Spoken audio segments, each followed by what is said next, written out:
Hello everybody, welcome to EduTap and also welcome to the government scheme session. The scheme that we are covering today is Rashtriya Gokul mission, and we are covering so because see recently this scheme was mentioned in news. So basically whoever the beneficiaries are under the scheme, there was an interaction with them, and that is why this particular scheme was mentioned, and we are going to understand each and everything about it.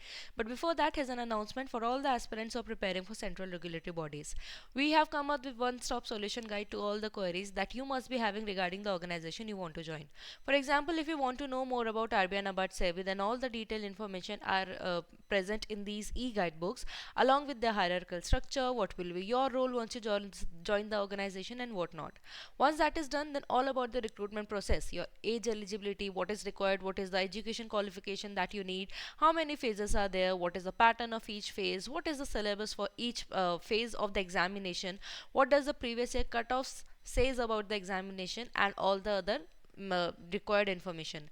At the end, we have provided some of the steps that you can follow on your own if you're going for self preparation, and these steps, if you'll take care of these steps, you'll definitely your preparation will be boosted. So do not miss the opportunity. You can download these e-guidebooks which are free of cost from the link that is provided in the description box below. Now let's talk about this why Rashtriya Gokul mission that was introduced. So Rashtriya means national, Gokul is related to cattle, the bovines, the cows, cattle that exist in India. Cows or cattle, basically they mean the same thing. Okay, there is a term which is known as bovine. So it includes both your cattle, which is cow, and your buffaloes. There are other animals also that comes under it, under the bovine category, yak, etc., etc. But currently, from our livestock or agriculture perspective or animal husbandry perspective, we will focus on cow and buffaloes. All right. So basically when okay, now so another thing that I want to share with you is there are two sorts of breed. One is indigenous, and another one it is your exotic breed. Now what is the difference? Indigenous means that are native to a certain place. Indigenous does not mean Indian, but yes, it is native to a certain place, right? So in India we had our own sorts of cows, right, cattles that existed. But what happened during the course of time, what happened, we did not focus much on them, and that is why the genetic value it kept on decreasing. We still have some good breeds. For example, we have gir, we have we have red sindhi, we have many others which are still a good variety. But if you look at it, what's the positive aspect and negative aspect of an indigenous breed? Positive aspect is that it is very much adaptable to our Indian climate. Okay, it is very much adaptable. So because they are living here for since ages, so whatever be the climatic condition that changes and everything, they are quite adaptable. But what can be the negative factor we can think of an indigenous breed? That is that the milk yield that is produced, it is very low. For example, if I give example of gir only, around 600 to 700 kg per lactation it provides milk yield.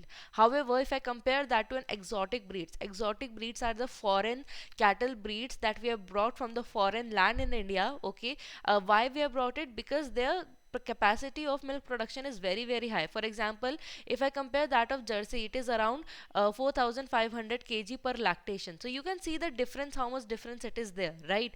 And but what is the negative aspect of exotic? That they are not adaptable to our environment, right? Jersey being in the exotic is pretty much adaptable to Indian environment, and that is why we widely use Jersey in India. But apart from that, the reason why, main reason why we can't bring exotic cows over here, because they are not much adaptable, right? But they produce very good yield. So what the idea under the scheme is to upgrade our indigenous breed, okay, by utilizing good genes, good genetics, okay, so that we can increase this quantity of milk. ठीक है, तो basic idea about drastic Gokul mission is to improve our genetic value of indigenous breeds. How that can be done? By selective breeding. What is breeding? Breeding is nothing but cross between male and female. Male और female का जब mating होता है ना, that is known as breeding. Okay, so to have selective breeding so that the our indigenous breeds that they can be you can say improved. Okay, so I hope you get the difference between indigenous and exotic breed. What is the positive of indigenous and the lackings, and what are the positive and lackings of exotic breed? Okay, another reason, another, so one thing will be done, this that we are looking at. Another thing will, it will also be focus on the non discrete breeds. ठीक है, on non आपके non discrete breeds क्या होती है? For example, we have in India, we know there are various breeds of dogs, right? We have German Shepherd, Shepherd, we have Pomeranian, we have Labrador, right? But if you look at the street dogs, you won't be able to identify the breeds, right? Because those are the non-discrete breeds. I hope now you get it. Non-discrete breeds are such breeds of whose you can say pedigree you can't identify. Pedigree means the birth, you can say the family chart. The breed you can't specifically identify. Those are known as non-discrete breeds. Now in cattle also it has been observed. You must have seen many stray cattles. You would not be able to identify which breed are they. So those are the non-discrete breed, right? So the aim under the scheme is on one hand to improve the milk quality, and definitely one is that case, but another is also to upgrade these non-discrete breeds. Now how they can be upgraded? They can be upgraded by from generation to generation. If they are multiplied, they are breeded with some good breeds. Okay, so for example, if every generation with non-discrete I am crossing it with gir, okay, so there come a time where they will be proper, the genetic quality of these non-discrete breeds, they will be improved. Okay, so there are two aim under that. So now it's all about just formalities of in a systematic manner to understand that, but the basic essence remains the same: to improve the milk yielding capacity and also to upgrade our non-discrete cattle breeds that we have. Okay, so this particular scheme, it was launched in the year 2014, and it falls under the Ministry of Fisheries, Animal Husbandry and Dairying. Right, so now the ministry is this, but you can understand that this particular ministry, it focuses on fisheries as well, right? But this particular component is talking about what? It is talking about upgrading the cattles, right? So that is why under this particular ministry, the Department of Animal Husbandry and Dairying, it will be the implementing agency. Okay, so this will be the one that will be implementing this particular scheme. What are the objectives? The foremost objective is to increase the productivity of bovines, right? Productivity, what is the productivity? Is basically here we are talking about milk yield capacity, okay, and also and increasing the milk yield production. Okay, so one is this milk yield production. What other genes can be improved of a bovine that it can be utilized apart from the milk production, right? See, for example, the bulls, they are utilized in field, right? So we can improve their sturdiness also, right? So the all in all motive is to improve the genetic quality so that it can be utilized, whatever, for whatever reasons we are utilizing them, just the you can say the productivity, it increases in future. Okay, and how we are going to do that? With the help of advanced technology. Okay, then to propagate use of high genetic merit bulls for breeding purpose. Now what happens if you're going to buy these genetic merit bulls, who are meritoriously genetic, like who have very good genetics? Such bulls, if you're going to buy them, they are very costly, and when I say costly, I mean their value is in crores. Now you can imagine a small or marginal farmer is not able to afford such bulls, right? So in this case, what will be done? Only the genes will be transferred. How the genes will be transferred? So as the female, she lays egg, the male, they also they eject semen, and when semen and egg, they interact with each other, fertilization happens, right? So instead of buying these bulls, this propagation of semen can be done directly, so that you can just buy the semen of the bull and you can artificially inseminate the cow as a farmer, and you can get the result. Okay, so that will be done to enhance artificial insemination coverage. Okay, so currently we have, but to improve this network, enhance this network, and to strengthen this breeding network, okay, and delivery of artificial insemination at farmers footstep, because see there, that also has a certain hours duration, that till only the sperms will be viable, right? So to have that particular service at the farmer's doorstep, to provide the product, the semen, to the farmer's footstep, that is one of the major concern or objective under the particular scheme. And ultimately to promote indigenous cattle and buffalo rearing and conservation. This way I've understood, right? I hope now you know what is an indigenous cattle means, and how and why we should conserve them. Okay, so this scheme was launched in 2014, but initially that was just for the tenure of 2020, but then it was realized that we still have to do much work in it, and that is why again in 2021 it was extended. So it was not relaunched. Launch period is 2014 only. However, then in 2021 the government decided to extend it for the further duration till 25-26, and of course if they have extended, so funding must also be required, right? So 2400 crore or 2400 crore that has been now additionally given by the central government to work under the the particular mission.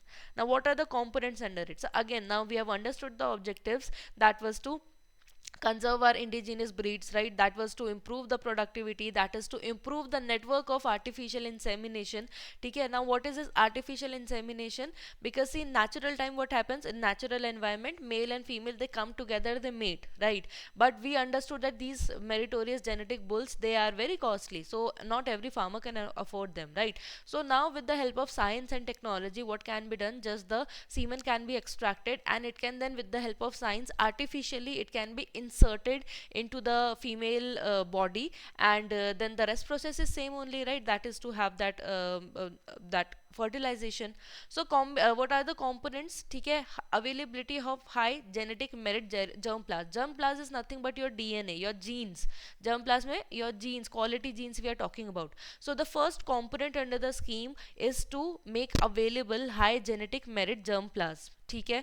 Second is to extension of artificial insemination. This artificial insemination network we have, but to extend that. ठीक है.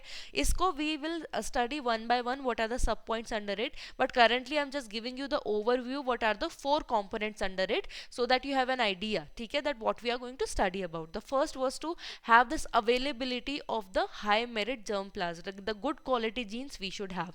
The second is that whatever be the existing artificial insemination is to extend that network, that we have to extend that. The third is the development and conservation of our indigenous breeds that we have, the non-discrete breeds we have, and ultimately it is also to teach farmers and the people engaged under the Rashtriya Gokul mission to have proper skill development, to aware farmers about what is the value of this high genetic germplasm, what is the value of artificial insemination, how this can help them, how it is important to develop our indigenous breed, right? And of course research development has to be done. We have to find more and more on this regard, and innovations are also very important for bovine breeding. Okay, the fourth component, I hope you have a general understanding. We will not study in depth about it, but yes, for the first 3 let's have a look at it, right? So here what will be done, we have bull production program. ठीक है, bull production program होगा, जिसमें क्या होगा, देखो there are 2 categories. One is artificial insemination. In that you are not you are just using the semen, okay? But the second category is government is also focusing, like, you know, if the government can have the affordable bull that can be developed, right? If this technology it becomes common, then the whatever thing that becomes very common, then the prices of it also reduces, right? So we have to focus on bull production program, where we are going to focus on progeny testing. What is progeny? If those are the parents, right? So whatever be the child they have, or if the further child they would exist, that would be your progeny. Okay, so progeny, by studying the progeny, the scientists would get to know that what were the genes that were transferred, right? So by testing the progeny, it tells a lot about the genetic value of the parents, right? Because from parents only the genes have been derived, so whatever be the dominating or good genes of the parents are there, that are reflected in the child, right? So by studying about the child, or you can say the progeny, the selection of the bull, it becomes easier. Okay, pedigree selection, ठीक है, again it's the pedigree selection means whatever be the genetic line that is going on, to be selective about it, so that only a particular pedigree, or you can say this progeny line, it comes where only the good genes are reflected and they get mixed together. Okay, not mixed, but yes, they align together, we can use the term. Okay, genomic selection, okay, gene selection should be like such. So what we have to do, we have to, even for the artificial insemination, now let's look at from the other perspective, even for the artificial insemination you should have quality bulls, right? So you have to produce such genetic meritorious bull, right? Genetically meritorious bull. So for that reason this particular process happen, where we are studying about the genes, we are studying about the progeny, we are looking at what are the important genes or good genes that that particular bull possess, or if they don't possess, how in the future generation such bull can be created which have all the good qualities of the ancestors. ठीक है, and import of germplasm. ठीक है, import means whatever you have selected the good genes that should have in a bull, then it make sure how to get transferred. ठीक है, support to semen station. So stations means there will be centers, points from where you can, instead of buying the bull, you can just buy the semen. ठीक है, And what is this? Strengthening the existing semen station, implementation of IVF technology. IVF is your in vitro fertilization, means in the laboratory the this fertilization happens to improve that, right? Because what will happen if you, if it is done in a controlled environment, then there are more chances to have the desirable result. Okay, so we are talking about availability of high genetic merit germ plus, where we talked about that how the bull production program is running so that we have high quality bulls. Okay, then we are supporting the semen station so that the farmer can go and they can collect the semen from the center.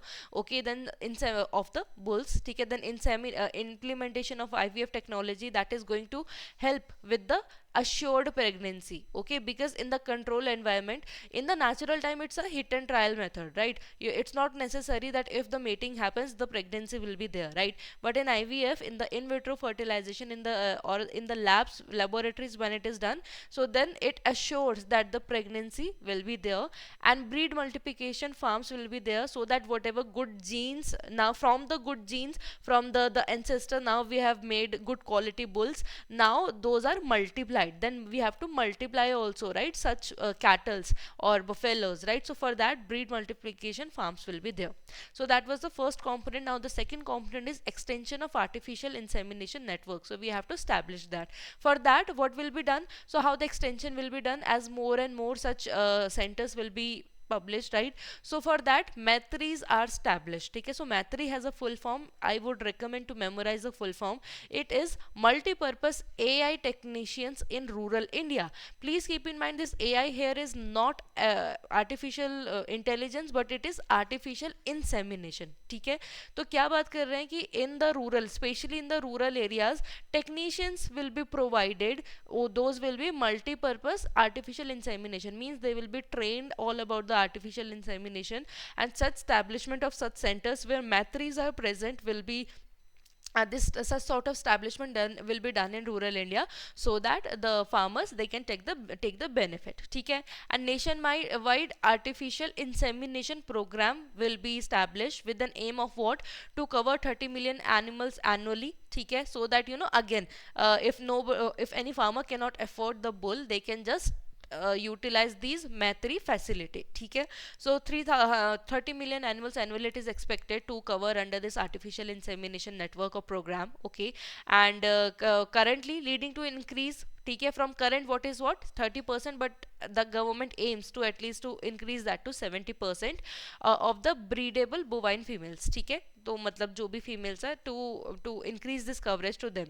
And how these animals will be identified? So for that purpose, there is just like we have Aadhaar card, no, for them the animals, for them Pashu Aadhaar has been made, so it will become easier to take care of all the data. And the last point, it is using sex sorted semen for getting assured pregnancy. Now what is the sex sorted semen? So you have to keep this thing in mind, that whenever we talk about the utilization of cattle and buffalo in agriculture, in animal husbandry, imagine like who are more useful, the male cattle or the female cattle? Of course the female cattle, the cow. Why? Because those are the one that gives us milk, right? So usually what happens in natural condition, what happens whenever a farmer they have cows, and if the you can say progeny, if it is male. Okay, so in that case what will be done? They are either they are killed in the larger farms or even the smaller farms, and especially in India, they are being they just they are made to left the farm. Now they live now they will live in either in the streets, or they are being sent to the forest, right? Things like that happen. So what happens? Females are of use in agriculture. ठीक है, तो अब क्या होता है in sex sorted semen? What happens? The probability, because we are using technology, right? So there is a reason we are using technology. The reason is that we get females in the pregnancy. So sex sorted semen means to only provide such semen where the sperms have X chromosome. In in cows there is some different scenarios, ठीक है, but X का ही होता है, ठीक है. So what happens? So the whatever the sperms have, they carry the female genes, ठीक है, the female sex genes, so that in the pregnancy, and that is to assure pregnancy, the female they are being made, ठीक है, तो जो है female generate हो. So that is one case. Another is implementation of national livestock digital livestock mission. It talks about, so we talked talked about Pashu Aadhaar, right? So to have a online platform where all the detailed information about the breeding services, sale, health services, etc., purchase, sale, everything, there's a digital platform should be there, so that it becomes easier to keep track of all the record, right? Currently, how we are doing that? Currently, we use ear tagging. You must have seen various animals, and there in the ears, there is, you will find tag which have all the information of that particular animal, right? But now everything, the government is trying to digitalize by having Pashu Aadhaar card ID, and or then digitally all the information that is there. The next component, so by now we have done two components, this is the third component, and it is the development and conservation of indigenous breeds. ठीक है, तो उसके लिए क्या होगा? उसके लिए assistance होगी. There are goshalas are there, right?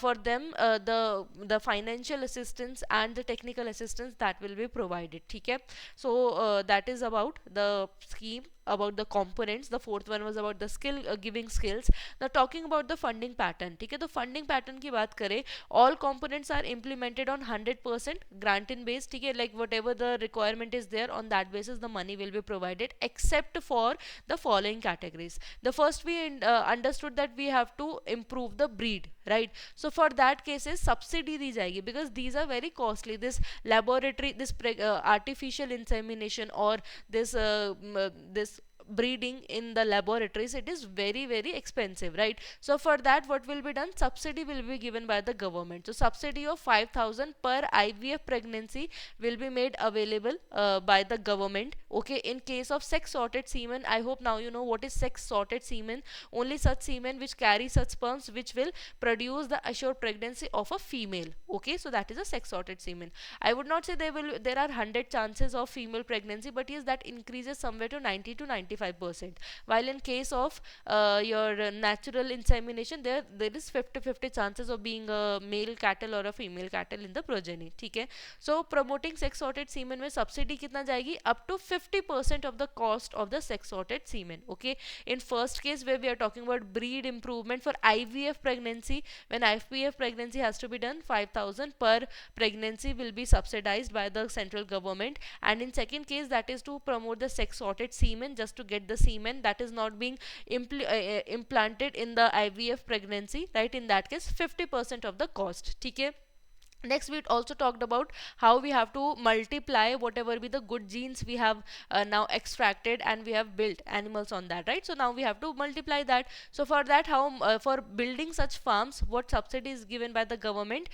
Subsidy up to 50% of the capital cost. Whatever money that will be required, of that 50% will be subsidized. Okay, but there is a limit also. What is the limit? The limit is up to maximum of 2 crore. Okay, so that was all about it. Now there are some key features. First of all, this particular scheme, it falls under the umbrella scheme, Rashtriya Pashu Dhan Vikas Yojana.